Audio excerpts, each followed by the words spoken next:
Então a ciência acredita que... veja, eu gostaria, vamos prestar atenção, eu vou tentar ler sem fazer erro, porque é interessante como às vezes a gente se arroga a ser quem não é, a dar assim uma importância que não tem. Olha o que ele conta assim. A ciência acredita que nós estamos num universo que tem provavelmente um formato cilíndrico, em função da curvatura do espaço, e que é, muito provavelmente, um dos universos possíveis. Esse universo teria surgido há 15 bilhões de anos, originado de uma grande explosão que muitos conhecem como Big Bang. A ciência calcula que no nosso universo haja por volta de 200 bilhões de galáxias. Uma dessas galáxias é a nossa. Há 200 bilhões, eles calculam. Uma delas é a nossa, a Via Láctea, que não é tão grande assim. Afinal, ela tem aproximadamente 100 bilhões de estrelas.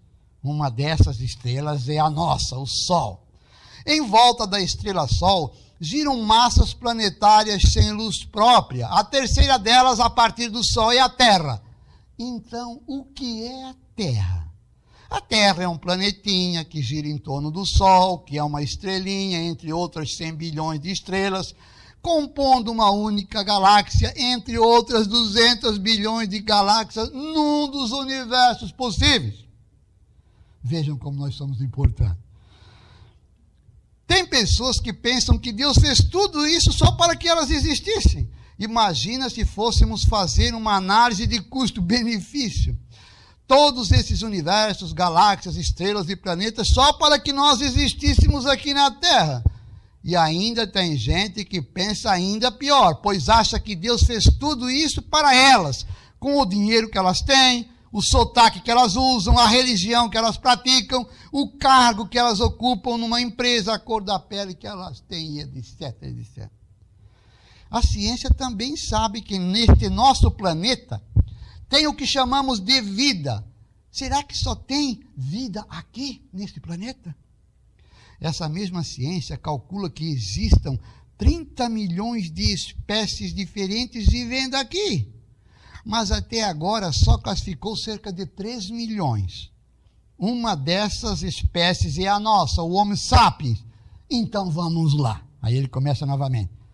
A nossa espécie é uma entre 3 milhões já classificadas, que vive num planeta que gira em torno da estrela-Sol, que é uma estrelinha entre outras 100 bilhões de estrelas, compondo uma única galáxia entre 200 bilhões de galáxias num dos universos possíveis.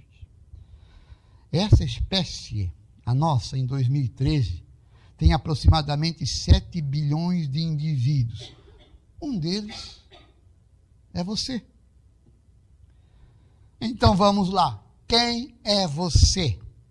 É um indivíduo entre outros 7 bilhões de seres humanos que compõem uma única espécie, entre outras 3 milhões já classificadas, que vivem num planeta que gira em torno da estrela-Sol, que é uma estrelinha entre outras 100 bilhões de estrelas, compondo uma única galáxia entre 200 bilhões de galáxias num dos universos possíveis.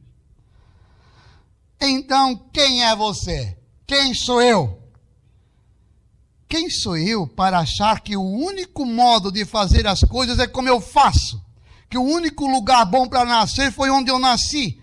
Que a minha religião é a melhor de todas e que o meu sotaque é o correto?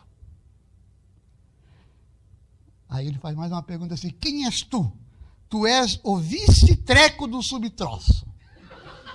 E conclui assim: por isso que agora, todas as vezes que alguém chega até mim e me pergunta, você sabe com quem está falando? E eu respondo, você tem tempo? Senta aqui que eu vou te contar com quem estou falando. Não sabe, nós temos aí muitas pretensões. Tá passando já do tempo, né? Tá passando o tempo? A gente fala demais, é isso que eu dizia. Mas é assim, a gente precisaria se valorizar na medida correta. Então, de repente, nós temos que deixar este plano de vida. Vai ficar a oração pessoal, que nós temos trabalhado aqui também, para um outro momento. E Sabe, é um assunto muito interessante. Como eu dizia para o Wilson, né? Quando eu estou falando do Wilson para o Wilson se interessa, mas acredito, e sempre me interessou esta questão da psicologia, da religiosidade e aí espiritualidade.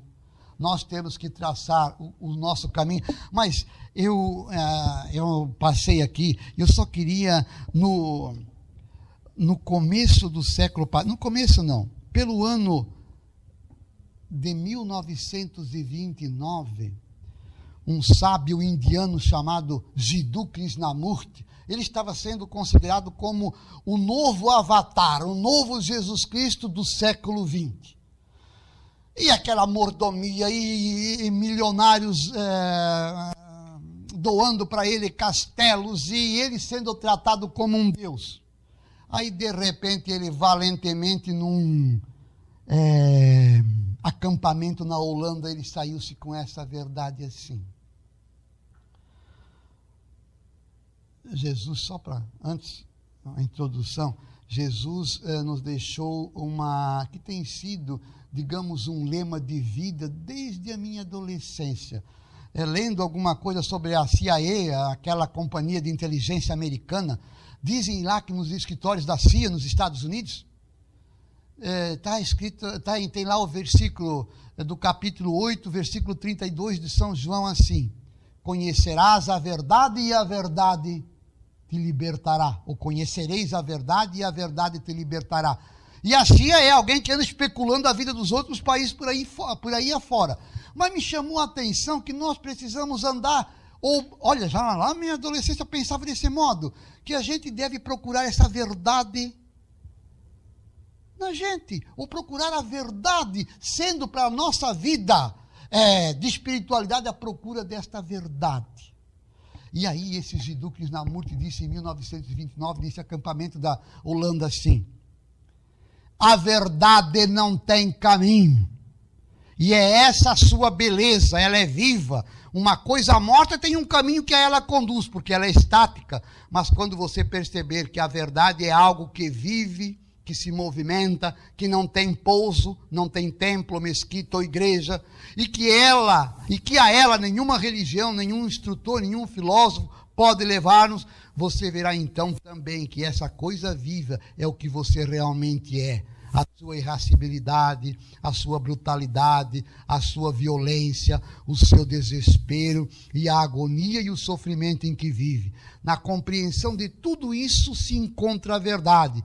E você só compreenderá isso se souber como olhar tais coisas da sua vida.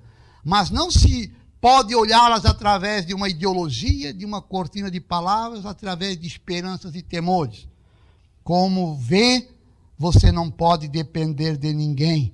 Não existe nenhum guia, nenhuma autoridade. Só existe você, as suas relações com os outros e com o mundo e nada mais. É uma verdade também aqui para se refletir. Como eu disse, nós não estamos aqui expondo nenhuma, essa é a verdade. Mas algumas pessoas foram longe procurando essa verdade. E partindo, vamos colocar aí do personagem central, Jesus Cristo, Jesus pediu para que nós buscássemos essa verdade.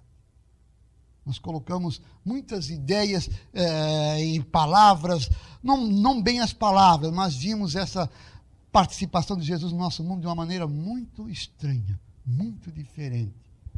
Então eu até estava combinando com aqui, quem falou ali foi o diretor do cemitério, de nós começarmos aqui no trabalho, no site do cemitério, falar de algumas coisas assim sobre religião, dessa verdade que não vamos menosprezar nem desprezar a Bíblia, e vamos citá-la, mas está também nas Escrituras, como a senhora colocou.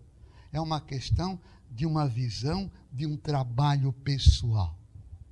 Eu agradeço a vocês, o assunto aqui teríamos ainda para muito mais tempo, mas a gente está concluindo aqui com a palavra do João, também o vice-diretor aqui do cemitério, que vai encerrar este ciclo de palestras. Como a Bruna já colocou aqui, agradecemos de coração vocês que vieram participar conosco.